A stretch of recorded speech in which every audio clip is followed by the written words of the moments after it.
Scenes of Star Cinema's latest opera, starring the most romantic love team of the season, Rico Yan and Claudine Barreto, in Olivia Labasan's Got to Believe.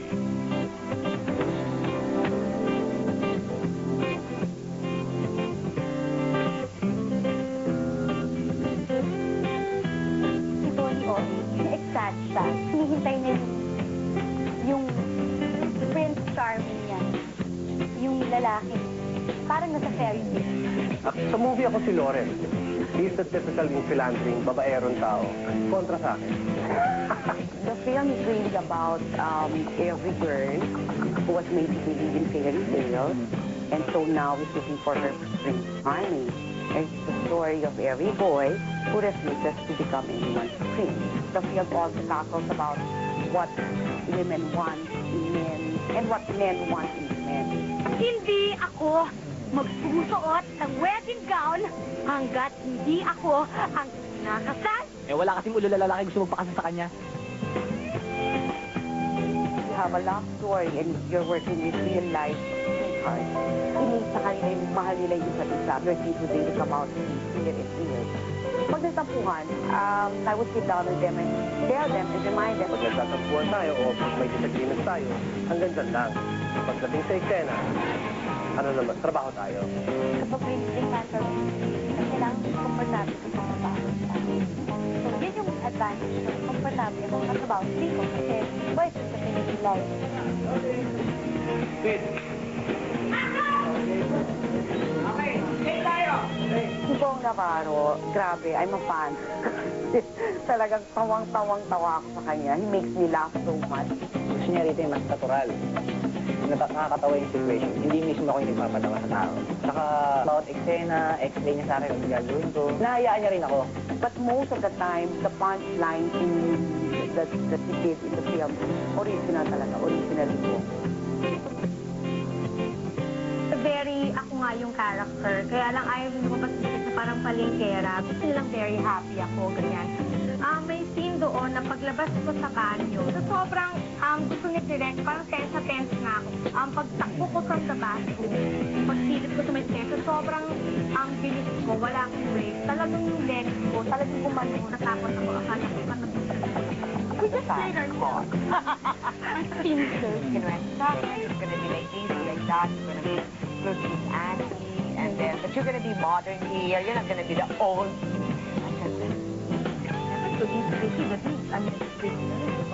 It runs in the family. Soul sister, soul sister. When I started with her, medyo andun pa yung intimidation, may intimidate pa ako. But eventually, kasi pag after taking a scene, andun ako sa isang place, lahat kami magkakasama with her, talking about things. Naging isang malaking barkada yung production. Direct kasi parati akong ginugood time yan. Nasa City Hall ako, nakabarong, na alam mo yun, maraming tao nanonood. Sabi ni Direct, dito ko muna, ha? Nagpatugtog sila kongga beat. Ngayon, sabi, sumayaw ka. Direct, maraming tao dyan. Sumayaw ka. Sayaw ko doon. Nasa ko, wag mo na akong sayaw. Sumayaw na ako unti-unti. Sige, sayaw pa. Habang sumasayaw ako, sabihin mo, linya mo. Sinasabi ko na yung linya mo. Sige. After that, okay, take. Yun na naman. It really helped me a lot. At the time that we were doing Claudine's kissing scene with Dominic, Rico also was there. Claudine said that wala naman sa kanya yun. Likewise, Rico said that okay lang sa kanya yun. But ang ginawa ko is that hinuli ko muna yung schedule, yung eksena ni Rico. So, pinarating namin siya ng mas later.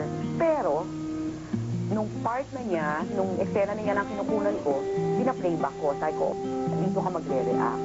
So, kung ano man ang reaction niya, makikita niya na sa pelikula. Siya nga nagsabi sa akin, may kissing kayo nito, ganyan. Tapos natatatabi ko sabi ko, oh my God, grabe na, nakakaya to.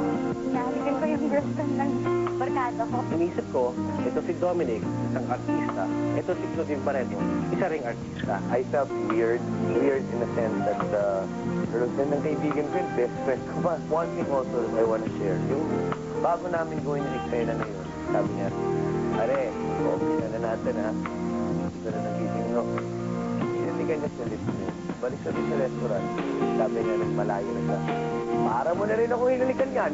And I think, bilang artista, wala dapat restriction pagdating sa, galing sa personal na buhay. Sa lahat ng mga artista no, na nakasama sa project, grabe ang professionalism. There were a lot of very difficult things in the movie. Pero wala akong narinig na reklamo sa mga artista ko.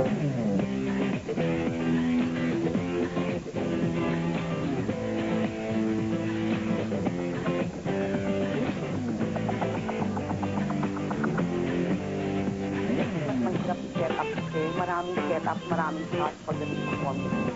Pag comedy ang ginagawa. Sabi niya, so bahala ka na, maglaro ka na ng in terms of lenses. Ikaw na bahala. Yun yung words niya sa record sa niya. Gusto ko magkaroon ng ibang look sa Claudine Barreto dito.